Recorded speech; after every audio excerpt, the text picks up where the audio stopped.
You may find your way to heaven in many ways, Honorable TJ and Honorable Sunkuli. I want to beseech you, if you know those cartels, if you speak to the masters of doublespeak, the merchants of state capture, if you have a direct line to them, please tell them time is nigh. But Honorable Speaker, going back to this bill, because this bill will address some of those issues. So that, Honorable Speaker, you will remember in the last parliament, and Honorable TJ is fortunate to have been with me in the last parliament. You remember the issues to do with the Kenya shipping line. You remember the retrogressive laws that we made sure never saw the light of day. And I must thank the Honorable TJ, because on the National Aviation Bill, he was very emphatic that we must not use state capture to privatize state-owned corporations like the Kenya Airports Authority in order to achieve selfish family and private interests, as well as envisaged under the National Aviation Bill that came to us and Honorable TJ in the last parliament. Honorable TJ and members, honorable members, I want to invite you that this is a law that will ensure never again in this country shall a president, and I repeat again, Honorable Speaker, never again shall a president in this country use his office, use state capture to advance the interests of a family or his own private interests, or indeed, for that matter, any member of the executive.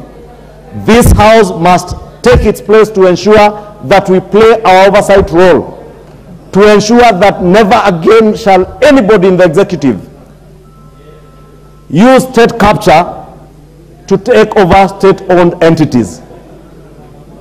That the privatization program, as approved, will be followed to the letter and within strict timelines to ensure that value is realized not for private entities, not for private individuals or families, but for the people who own these state-owned enterprises. Because these state-owned enterprises are not government entities. These are public entities owned by the people of Kenya, Honorable Speaker, and we must protect them.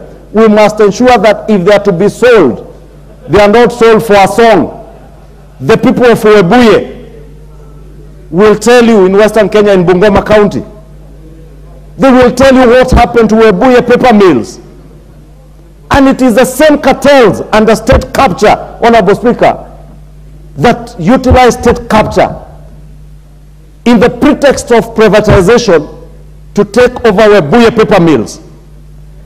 They have killed all our sugar industries, state-owned sugar industries, to advance the private interests of private sugar mills, Honorable Speaker. And you do that because you know you are protected by those in power. Honorable Speaker, it is my submission today that those things now will become a thing of the past. And I want to invite all members of this House, Honorable Speaker, not only to support this bill, Honorable Speaker, not only to speak about corruption, but to act against corruption. Let us not be excited in defending the corrupt. Let us not be so quick to rise, not only to defend, but to protect cartels that are injuring and killing our people in Western Kenya and other parts of the country through corruption, Honorable Speaker.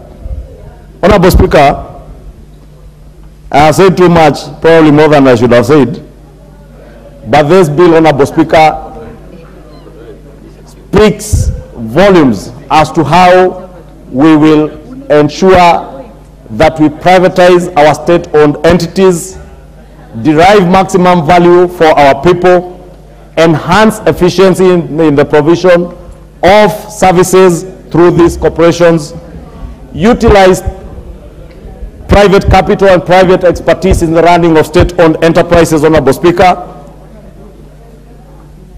grow wealth not just for those that invest in these state entities, but also grow wealth for our country, Honorable Speaker.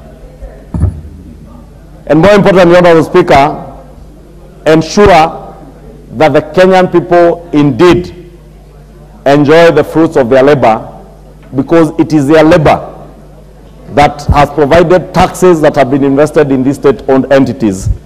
And therefore, through the elected representatives, Honorable Speaker, they will be able to oversight how these entities are privatized.